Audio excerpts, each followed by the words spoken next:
नमस्कार। हमारा देश और पूरा विश्व आज कोविड-19 की चुनौती का सामना कर रहा है। कोविड-19 अभी खत्म नहीं हुआ है। ऐसे में हमारा फर्ज है कि हम सतर्क रहें। इसलिए जब तक दवाई नहीं तब तक कोई ढिलाई नहीं। कोरोना से बचाव के लिए जरूरी है नियमित रूप से हाथ धोना, मास्क पहनना और आपस में उचित दूरी बनाए रखना। याद रखिए, 2 गज दूरी मास्क है जरूरी। खांसी, बुखार या सांस लेने में कठिनाई होने पर हेल्पलाइन नंबर 1075 पर संपर्क करें। नमस्कार बच्चों, आज हम बात कर रहे हैं कक्षा 11वीं के इतिहास विषय में 10वें नंबर का जो चैप्टर है मूल निवासियों का विस्थापन। मूल निवासियों का विस्थापन, इस पर बात करने से पहले हम ये समझ लें कि मूल निवासी कौन थे और उनका विस्थापन कैसे हुआ।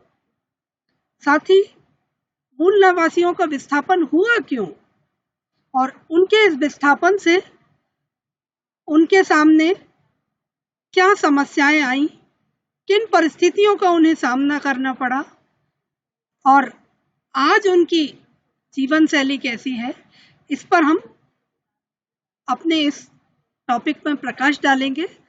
साथ ही मूल निवासियों का विस्थापन तो दुनिया में कई जगह हुआ, लेकिन फिलहाल हम यहाँ उत्तरी अमेरिका और ऑस्ट्रेलिया के मूल निवासियों के विषय में बात करेंगे। तो शुरू करते हैं मूल निवासियों का विस्थापन।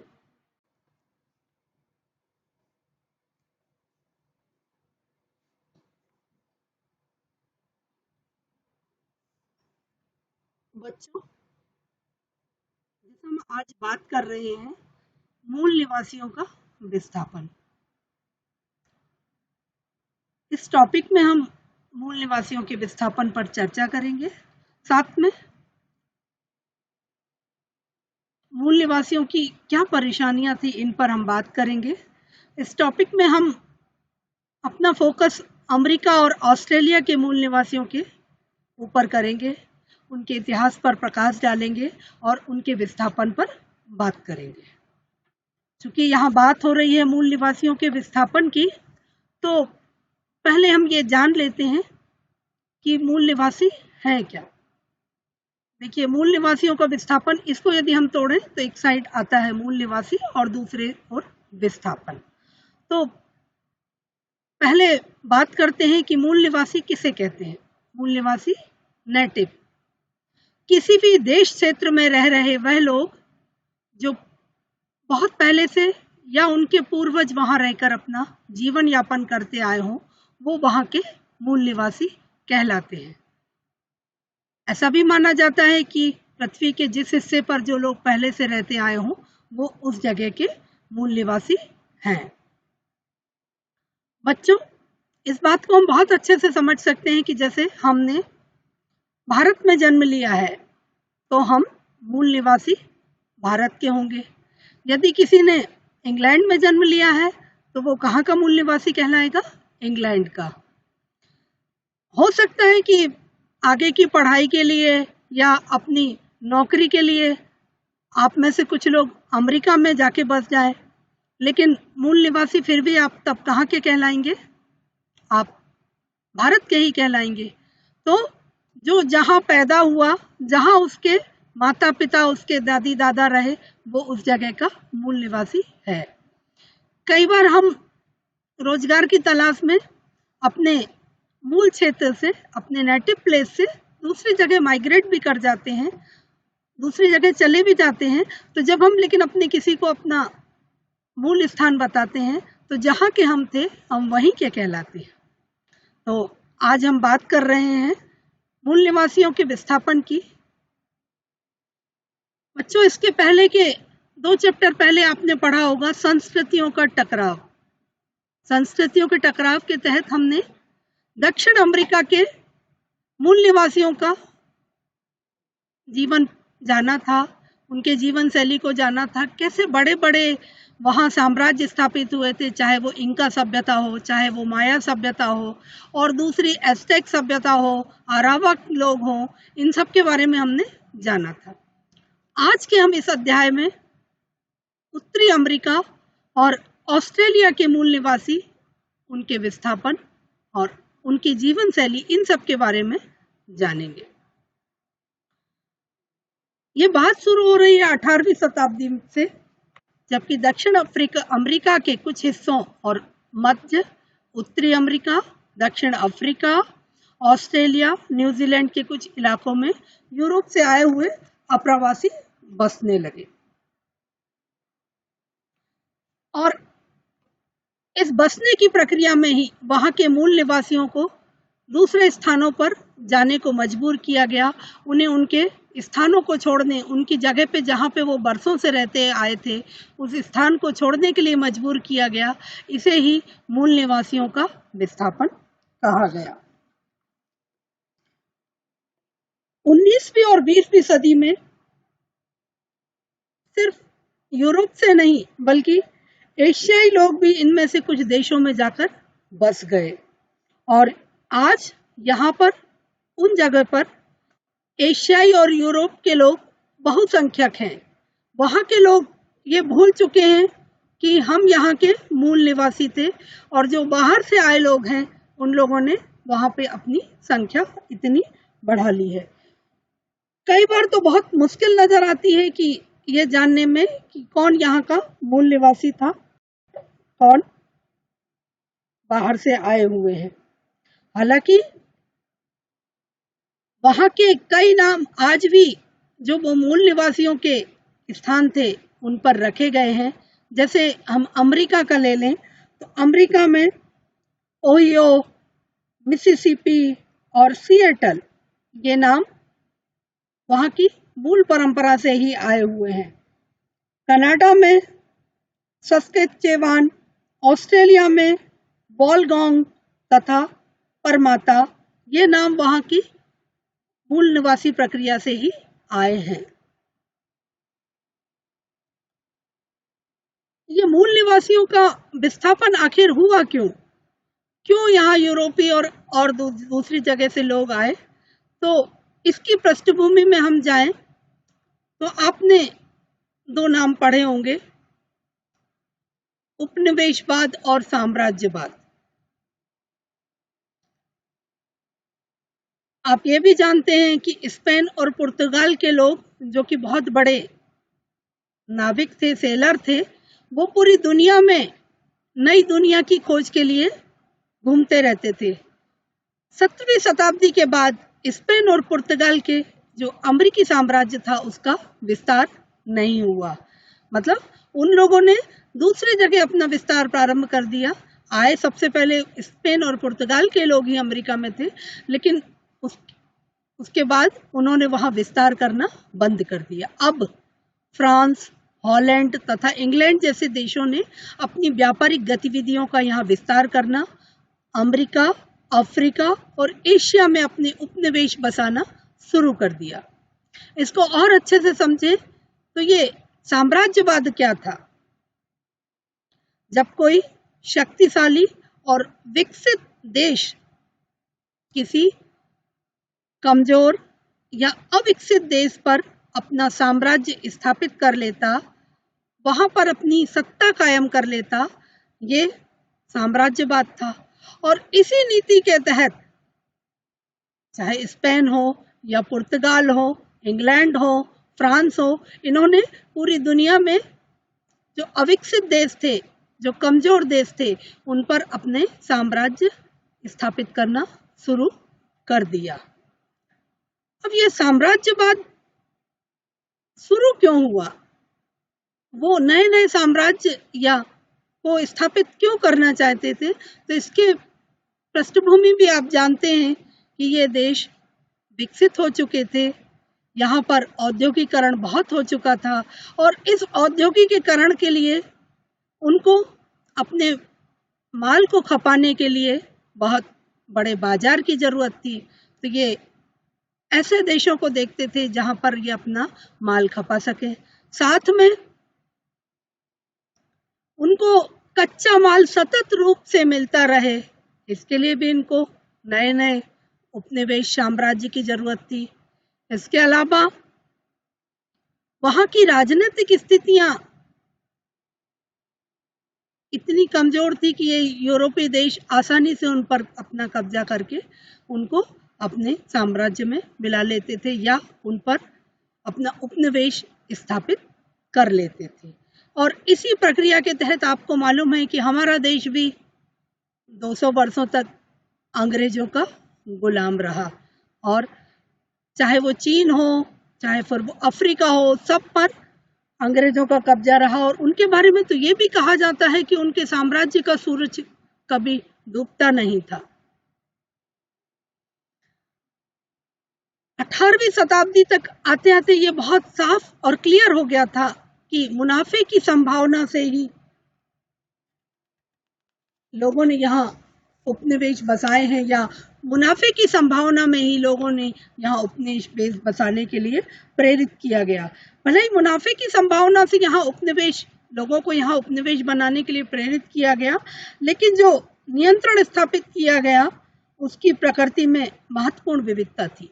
मतलब कहीं किसी तरीके से नियंत्रण स्थापित किया गया और कहीं किसी और, कहीं राजनीतिक तौर पे, कहीं आर्थिक तौर पे, इस तरीके से नियंत्रण स्थापित किया गया।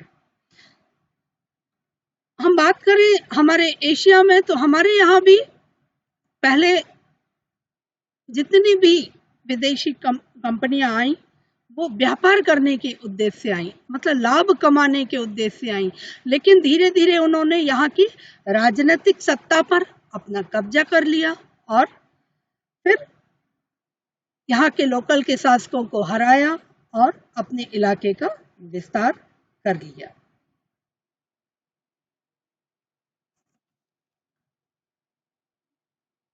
बच्चों, हम यहाँ बात करें तो एक शब्द हमारे सामने यहाँ बार बार आएगा जो है सेटलर।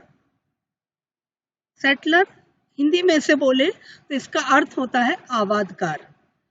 अब ये सेटलर है कौन, इस बात को ध्यान से सुनिए, ये आपके लिए बहुत उपयोगी है। सेटलर शब्द, इसका मीनिंग क्या है? तो सेटलर, आबादकार। सेटलर किसे कहेंगे?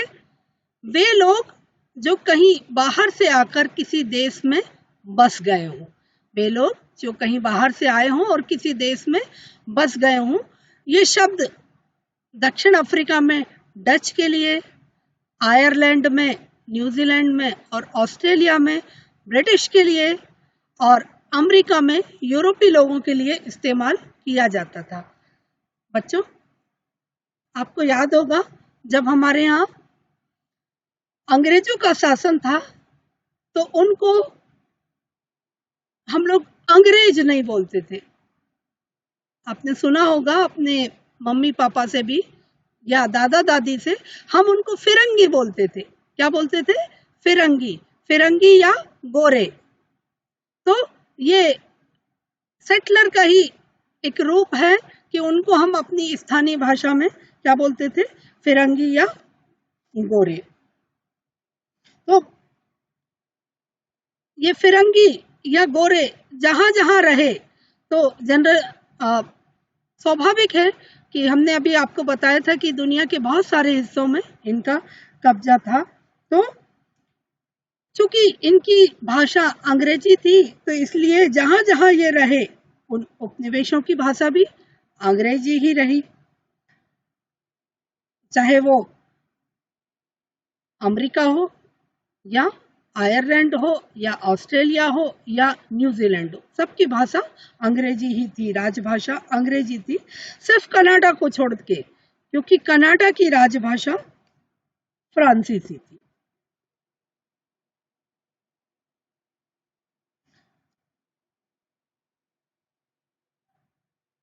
उपनिवेश, उपनिवेश ये शब्द दो शब्दों से मिलकर बना है, उपधन निवेश। जहां पर आपने अपना निवेश किया हो, जहां आपकी उपस्थिति के कारण कुछ निर्मित हुआ हो, उपनिवेश जिसे कॉलोनी भी कहा जाता है। जब यूरोपीय लोग अमेरिका आए तो वहां उन लोगों ने अपनी एक कॉलोनी स्थापित की, उसको अपने एक कॉलोनी बनाया जिसे कि उपनिवेश कहते हैं। जैसे जब अंग्रेज हमारे देश में आए और भारत की राजनीतिक व्यापारिक स्थिति पर अपना कब्जा कर लिया तो भारत उनका उपनिवेश बन गया और करीब करीब हम उनके 200 साल तक उपनिवेश बन गए। अब ये उपनिवेश और साम्राज्यवाद में क्या फर्क है? उपनिवेश और साम्राज्यवाद में बहुत ज्यादा फर्क नहीं है। साम्राज्यवाद का ही एक रूप उपनिवेश है। उपनिवेश का जब विस्तृत रूप हो जाता है तो वो साम्राज्यवाद हो जाता है। किसी की राजनीतिक, मानवीय और आर्थिक परिस्थितियों पर कब्जा करके उसको अपने वश में कर लेना, भले ही वो उसका तरीका कोई भी हो, वो ये उपनिवेश होता है।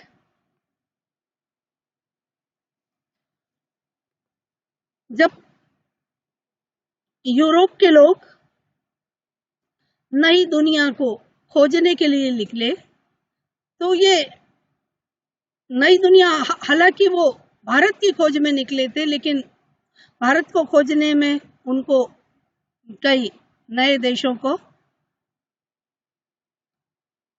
तारुफ हुआ, उनका कई नए देशों उनके सामने आए और नए देशों को उन्होंने खोजा तो उन्होंने उनको कुछ नाम दिए। इन नाम के पीछे की कहानी क्या है? जैसे अमेरिका, एक नाविक था जो अमेरिगो वेस्पुकी, जिसका जो कि 1451 से 1512 के बीच में रहा। इसका एक यात्रा वृतांत छपा और इस यात्रा वृतांत के छपने के बाद ही इसको नाम दिया गया अमेरिका। कनाडा, कनाडा शब्द जो कनाडा से निकला हुआ है, एक खोजी जॉक कार्टियर ने यूरो इरोकस की भाषा में इसको खोज निकाला और उसी ने बताया कि यूरो इरोकस में कनाडा का मतलब गांव या एक समूह से होता है, तब इसका नाम पड़ा कनाडा। ऑस्ट्रेलिया, महान दक्षिणी महासागर में स्थित ये भूमि के लिए 16वीं सदी में ये नाम प्रयुक्त किया गया। लातिनी में दक्षिण को ऑस्ट्रल भी कहते हैं, तो इस तरह इसका नाम इसको दिया गया ऑस्ट्रेलिया।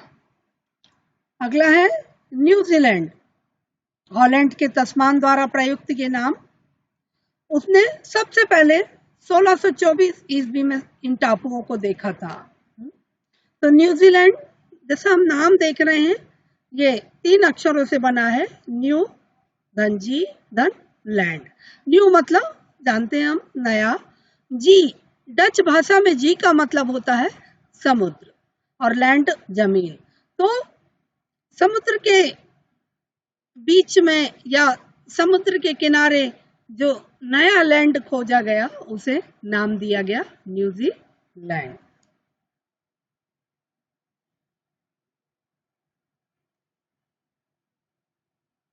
अब हम बात करते हैं उत्तरी अमेरिका की।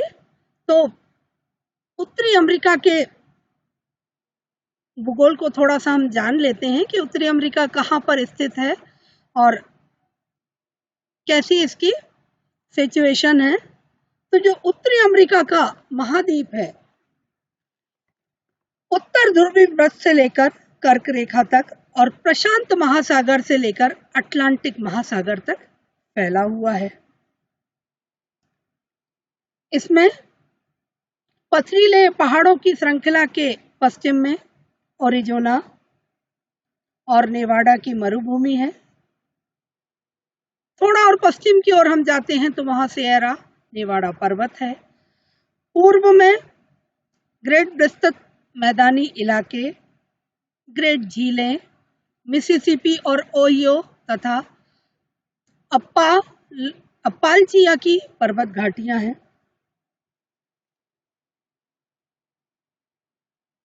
साथ ही इसके दक्षिण दिशा में मैक्सिको है, जो कनाडा का करीब 40% भाग जंगलों से ढका हुआ है। और सबसे बड़ी बात, यहाँ पर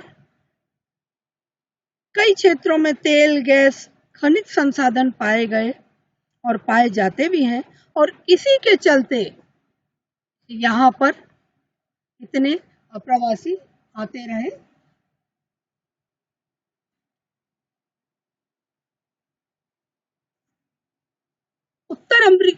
उत्तर अमेरिका के मूल बाशिंदों की हम बात करें तो ये बाशिंदे 30,000 साल पहले बेरिंग स्ट्रेटस के आसपास फैले हुए सेतु से यहाँ आए थे।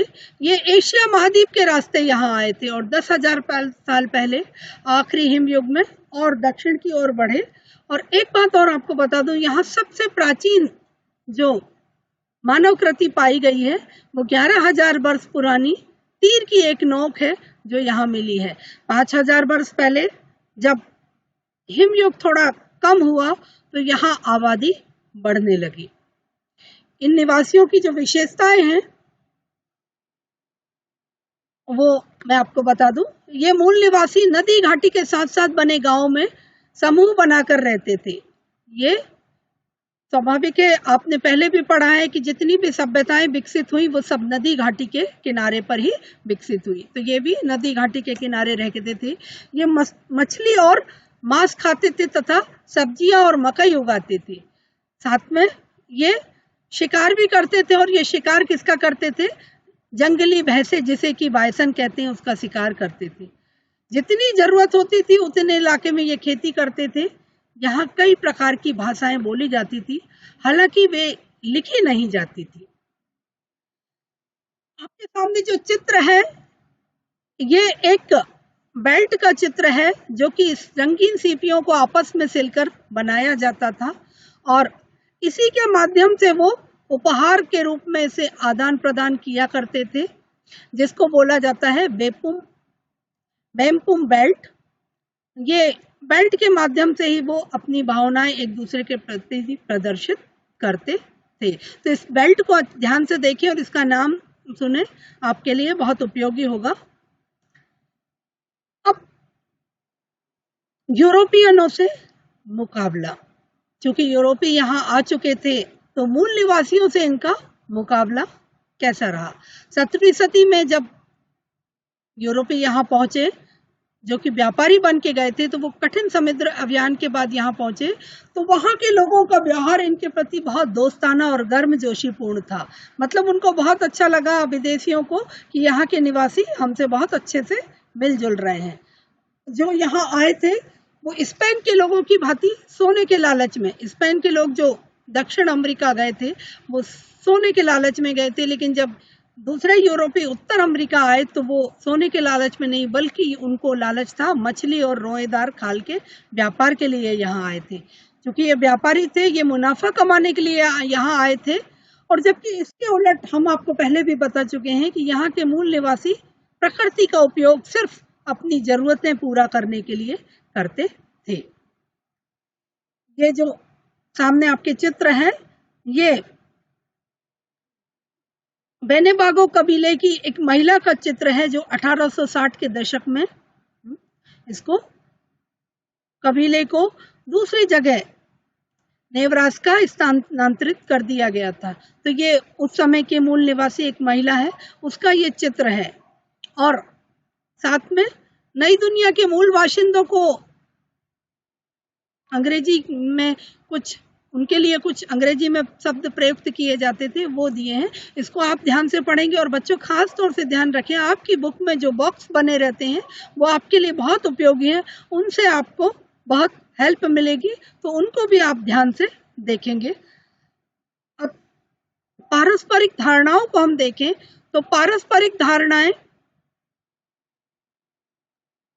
यूरोपी मूल निवासियों के बारे में क्या सोचते थे और मूल निवासी यूरोपियों के बारे में क्या सोचते थे, ये हम पारस्परिक धारणाओं के तहत जानेंगे। 18वीं शताब्दी में जब जितने भी यूरोपी थे वो क्या सोचते थे कि जो व्यक्ति साक्षर है, संगठित, जिसका धर्म है और जो शहरों में रहते